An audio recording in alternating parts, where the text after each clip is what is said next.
Welcome to the channel. Today we will discuss about the sex in Islam is haram and sin before marriage. Islam considers premarital sexual relations as a significant moral and spiritual issue, grounded in the principles of modesty, self-restraint, and sanctity of marriage.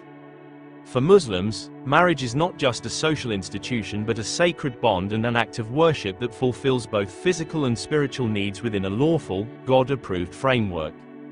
Sexual relations outside this framework are considered haram, or forbidden, because they are seen to disrupt the social fabric and lead to personal, societal, and spiritual harms. In Islamic teachings, the body is viewed as a trust from God, and sexual relations are meant to be preserved within marriage to protect the dignity, purity, and well-being of individuals and communities. Islamic law, based on the Quran and Hadith, the sayings and practices of Prophet Muhammad, explicitly outlines the prohibition of premarital sex. This prohibition is one of the tenets that emphasize the importance of self-discipline and obedience to divine commandments. The Quran, in particular, highlights the concept of chastity as central to a life of piety and righteousness. Sexual conduct is therefore governed by strict moral codes designed to create healthy, stable societies where family units are protected and encouraged to flourish. Within this framework, marriage serves as a lawful and fulfilling avenue for intimacy, companionship, and procreation, safeguarding individuals from the emotional, physical, and social repercussions often associated with extramarital sexual relationships. When discussing this topic in non-Muslim societies where premarital sex may not be regarded as sinful or legally prohibited, it becomes essential to understand the cultural and legal differences. In many Western and secular societies, the concept of marriage has evolved, and the idea of premarital relationships is generally accepted. Individual autonomy and personal freedom are often prioritized over collective moral obligations, allowing people to engage in consensual relationships without formal marriage.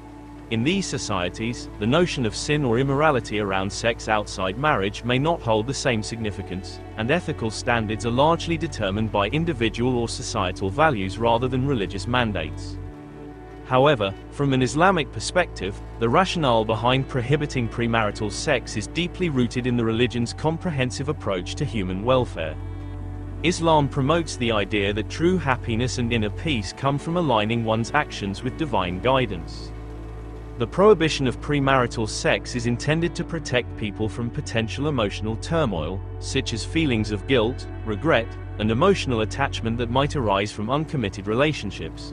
Furthermore, this rule serves as a safeguard against practical issues such as unwanted pregnancies, the spread of sexually transmitted diseases, and the breakdown of family structures, all concerns that resonate even in non-religious contexts. In addition, Islam places a strong emphasis on the institution of marriage as a means of social stability and responsibility. By entering into a marital contract, individuals commit to mutual support, fidelity, and the upbringing of children within a stable and secure environment.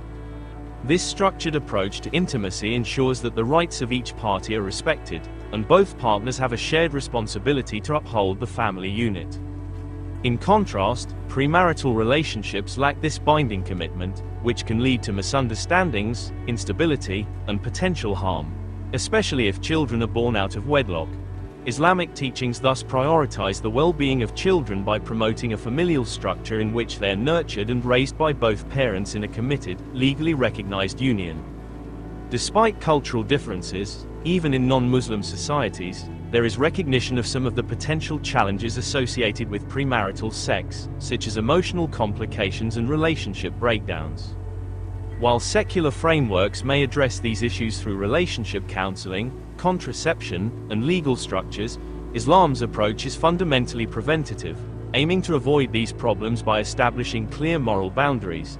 The institution of marriage provides a framework within which intimacy is celebrated, and the dignity of all parties is upheld. This perspective reflects a holistic approach that considers the emotional, spiritual, and social dimensions of human relationships. Another important aspect to consider is the Islamic view on personal accountability and the afterlife. In Islam, life is viewed as a test, and each individual is accountable for their actions before God. The prohibition of premarital sex is not merely a social rule but a spiritual guideline meant to help believers cultivate discipline and moral integrity. By adhering to these rules, Muslims strive to earn God's pleasure and avoid actions that are believed to have negative consequences in both this life and the hereafter. The concept of sin is tied to a broader understanding of obedience to God, where actions are seen in light of their alignment with divine commandments. For Muslims, avoiding premarital sex is therefore a way to maintain purity, fulfill religious obligations, and demonstrate faithfulness to God's guidance. While modern non-Muslim societies may value personal freedom and often adopt a more liberal stance on sexual matters, this approach is sometimes accompanied by complex societal issues that Islamic teachings aim to mitigate.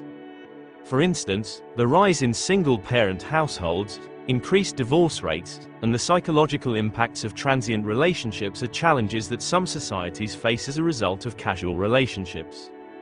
In contrast, Islam's structure of marriage is designed to foster stability and continuity, aiming to minimize these social challenges. By placing sexual relations within marriage, Islamic teachings promote responsibility, loyalty, and the importance of long-term commitments that benefit both individuals and society as a whole. The Islamic perspective also encompasses the concept of spiritual purity. In many Islamic traditions, believers are encouraged to view their bodies and minds as sacred trusts from God, and they are advised to avoid any behavior that could spiritually tarnish them. Premarital sex is seen as potentially harming one's spiritual state, as it involves indulgence in desires outside the limits set by God. This approach is intended to foster a sense of inner peace, modesty, and self-control that aligns with one's faith. While this notion of spiritual purity may not resonate with secular worldviews, it forms a vital part of Islamic identity and ethical practice, guiding Muslims in their interactions and lifestyle choices. It is also worth noting that Islam provides a framework for forgiveness and redemption. For those who may have engaged in premarital sex, repentance is always possible, and God's mercy is believed to be vast. This concept of repentance allows individuals to seek forgiveness and recommit to a life aligned with Islamic principles. This approach acknowledges human fallibility and offers a path back to spiritual well-being, reflecting Islam's balanced approach to justice and compassion. In conclusion, the Islamic prohibition on premarital sex reflects a multifaceted approach to personal and societal welfare. Rooted in both spiritual and practical considerations, this prohibition aims to promote the sanctity of marriage, encourage self-restraint, and protect individuals and society from potential harms. While secular societies may view premarital sex through a different lens, prioritizing individual choice and autonomy, the Islamic perspective provides an alternative model based on collective responsibility, divine guidance, and a holistic view of human nature. Through this approach, Islam seeks to foster a stable, respectful, and spiritually grounded society, where relationships are built on trust, commitment, and the shared goal of fulfilling God's commandments. This perspective remains integral to Muslim identity and serves as a foundation for many believers' approach to personal conduct and social values, regardless of the surrounding societal norms. Thanks for watching the video.